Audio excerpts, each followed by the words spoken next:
विष पीने वाला शिव है ना, है? शंकर में विष पीने वाला शिव है। शिव है, विष पीता है।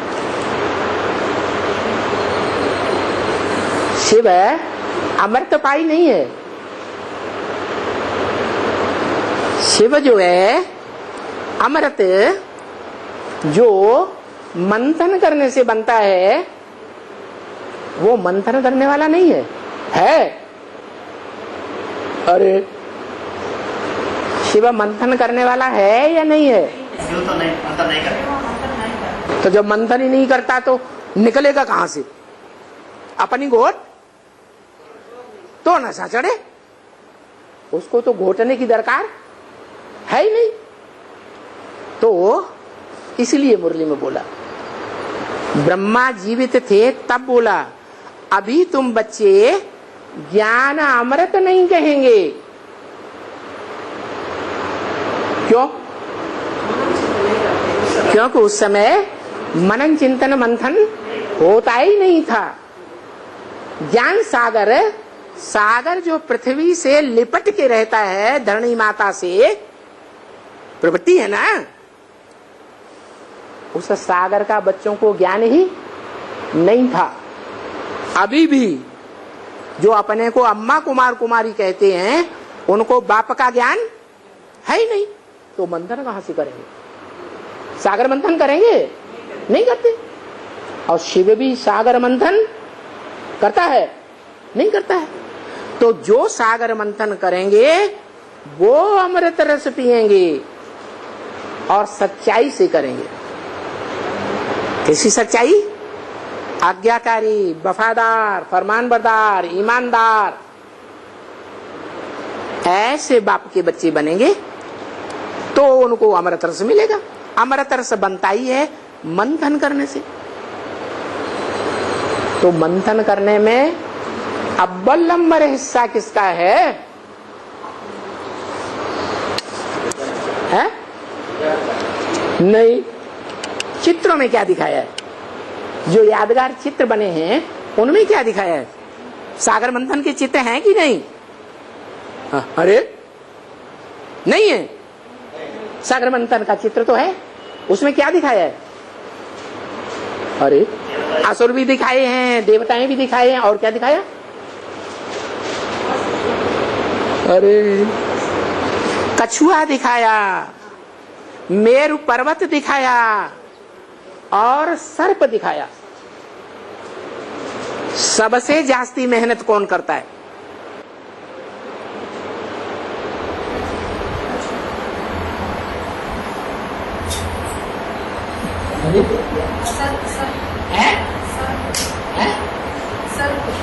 हाँ, सर्वसे जास्ती पुरुषार्थ में खींचतान सर्प की होती है। क्या? उस सर्प को देवताएं भी अपनी ऊपर आप खींचते हैं, आकर्षित करते हैं कि यह हमारी पाला में आ जाए, और असुर भी उसको आकर्षित करते हैं। करते हैं कि नहीं? करते हैं। तो उसकी खींचतान हो जाती है दोनों तरफ से, दाएं से भी बाएं से भी। तो उसका गुरिया गुरिया टूटेगा या नहीं टूटेगा? है? टूटेगा। तो बताया वो जो सर्प है, सागर मंथन जब तक संपन्न न हो और अंत में अमृत का भरा, ज्ञान अमृत का भरा कलश प्रत्यक्ष न हो जाए संसार में कि ये ज्ञान दुनिया का सबसे ऊंचा ज्ञान है, तब तक वो सर्प विष पाई है या अमृत पाई है? अमृत है ही नहीं।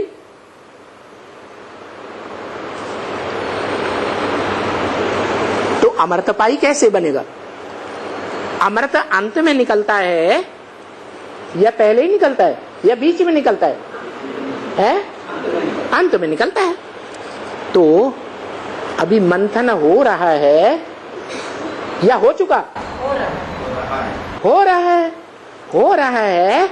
माना सबसे जास्ती खींचातान किसकी हो रही है पुरुषार्थ में? है उसी सर्प की हो रही है। दुनिया में सर्प सबसे जास्ती कामी माना जाता है। बंदरों को सब विकारों में सबसे बड़ा मानते हैं, कामी, क्रोधी, लोभी, मोही, अहंकार। लेकिन सर्प को काम विकार के मामले में सबसे जास्ती कामी सर्प माना जाता है। उनमें भी सबसे बड़ा वासुकी नाग। कौन? वासुकी नाग, वसु का पुत्र वासुकी, वसुदेव का पुत्र वासुदेव। कौन? कृष्ण। उन्होंने कृष्ण सतयुग वाला समझ लिया है, संगम युग का कृष्ण। तो बताया कि जो वासुकी नाग है वो शंकर के कहां लगा हुआ है? गले में लगा हुआ है, खास दिखाया जाता है। ऐसे तो कमर में भी है, बाहों में भी है, सर में भी है, लेकिन गले में पड़ा हुआ है। गले में क्यों पड़ा हुआ है?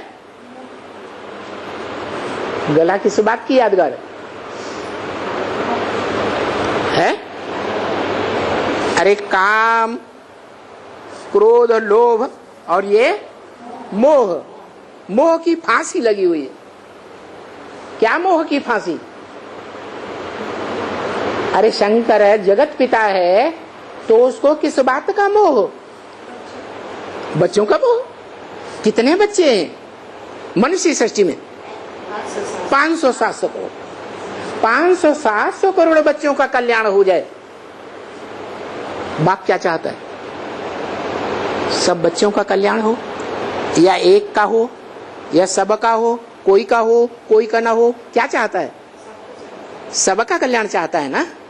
तो अब पता तो लग गया, सबका कल्याण संग के रंग से ही होगा, या अपने आप होगा? है संग के रंग से होगा। और किसके संग के रंग से होगा? है? इतनी बड़ी दुनिया में इब्राहिम, बुद्ध, क्राइस्ट, ब्रह्मा, छोटे मोटे धर्म पिता हैं, उनके संग के रंग से कल्याण होगा, या कोई ऊंचे से ऊंचा भगवंत है, धनवंत नहीं है, भगवंत, उसके संग के रंग से कल्याण होगा? है भगवंत जो ऊंचे से ऊंचा है, वो भगवंत क्या कामेंद्रिय के संग के रंग से ही पावन बनाता है, कि दृष्टि के संग के रंग से पावन बनाता है? सबसे जास्ती संग का रंग कौन से अंग का लगता है? आंखों का लगता है। तो वो ऊंचे ते ऊंचा भगवंत, जो ऊंचते ऊंचे इंद्रिय है, कर्म इंद्रियां हैं भ्रष्ट इंद्रियां, और ज्ञान इंद्रियां हैं श्रेष्ठ इंद्रियां, और उन ज्ञान इंद्रियों में भी आंख है सबसे श्रेष्ठ इंद्रिय। शिव बाप भी कहते हैं, तुम बच्चे मेरी आंखों के नूर हो। कौन बच्चे? राम और कृष्ण। क्या शिव बाबा किनकी आंखों का लोन लेकर आए हैं? राम और कृष्ण की आंखों का लोन लेकर आए हैं। सब बच्चों को देखते हैं, जानते हैं कौन बच्चा क्या पुरुषार्थ कर रहा है। तो देखो, बाप की नजर एक बच्चे पर जाती है। जो सबसे जास्ती बाप को याद करने का पुरुषार्थी है, वो बच्चा बाप का सबसे जास्ती संग का रंग ले सकता है। क्यों? वो इस संग का रंग सबसे जास्ती क्यों ले सकता है और क्यों नहीं ले सकते? अरे जल्दी बोलो। संस्कार है, संस्कार है, नारी संस्कार। आपका संग का रंग लगने का संस्कार है साथ में। वो बाप का बड़ा बच्चा है। कल्पांतर का शिव बाप का वो निराकारी आत्मा ऐसा बच्चा है जो निराकारी बाप का बड़ा बच्चा है। बड़ा बच्चा ज्यादा जिम्मेवार होता है या छोटे मोटे बच्चे बड़े जिम्मेवार होते हैं? तो अभी बोला जिसके मत्थे मामला। क्या? नई दुनिया की स्थापना का और पुरानी दुनिया के विनाश का मामला किसके मत्थे मड़ा हुआ है? ब्रह्मा के मत्थे मौजूद है? ब्रह्मा मौजूद है? मौजूद ही नहीं तो उसके ऊपर जिम्मेवारी काहे की है? ब्राह्मण बच्चे, परम ब्रह्म। हाँ, ब्रह्मा नामधारियों में जिनमें मैं प्रवेश करता हूं उनका नाम ब्रह्मा रखता हूं। तो पहले पहले किस में प्रवेश किया है? परम ब्रह्म में प्रवेश किया। तो वो परम ब्रह्म की जिम्मेवारी है। वो बड़े से बड़ा ब्रह्मा भी है और उसके अंदर ऊंचते ऊंच बाप है, जिस बाप का कोई बाप नहीं। प्रजापिता सब धर्म पिताओं का बाप है। क्या? प्रजापिता सब धर्म पिताओं का बाप है।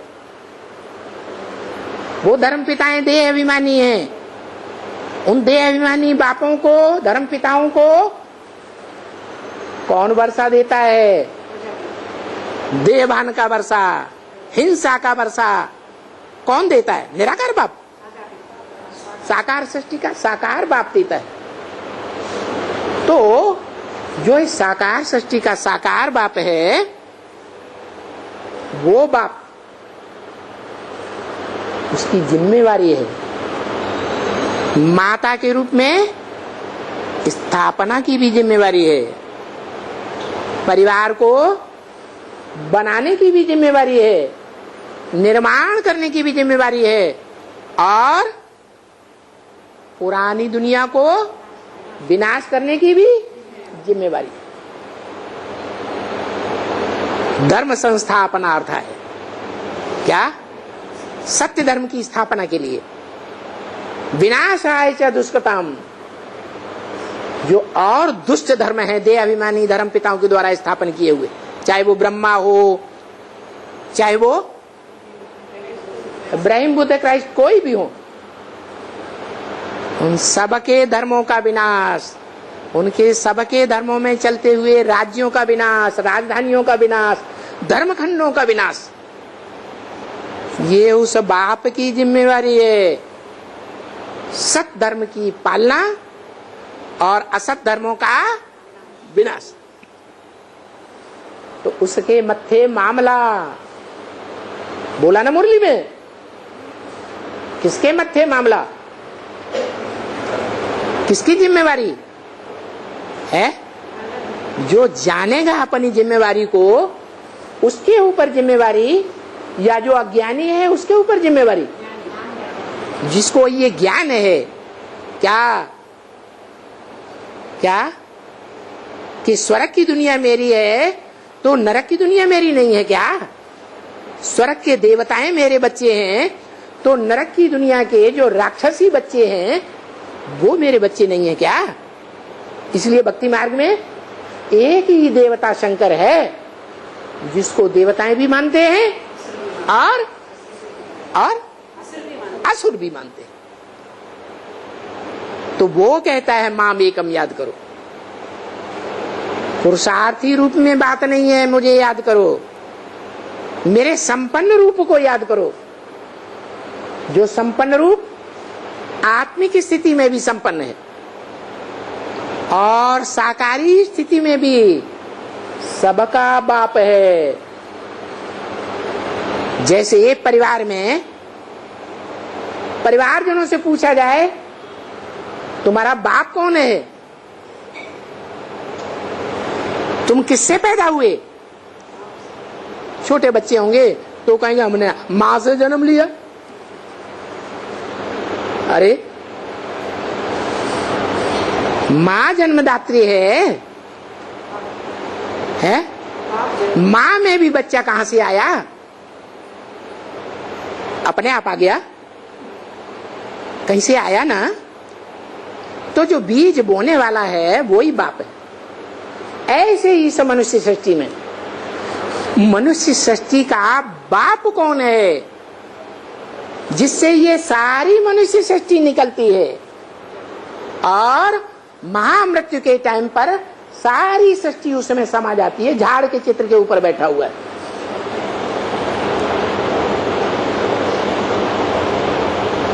सभी मनुष्य आत्माएं अपने पंच तत्वों के शरीर को, विनाशी शरीर को, पंच तत्वों को छोड़ करके उसी लिंग रूप में समा जाती हैं।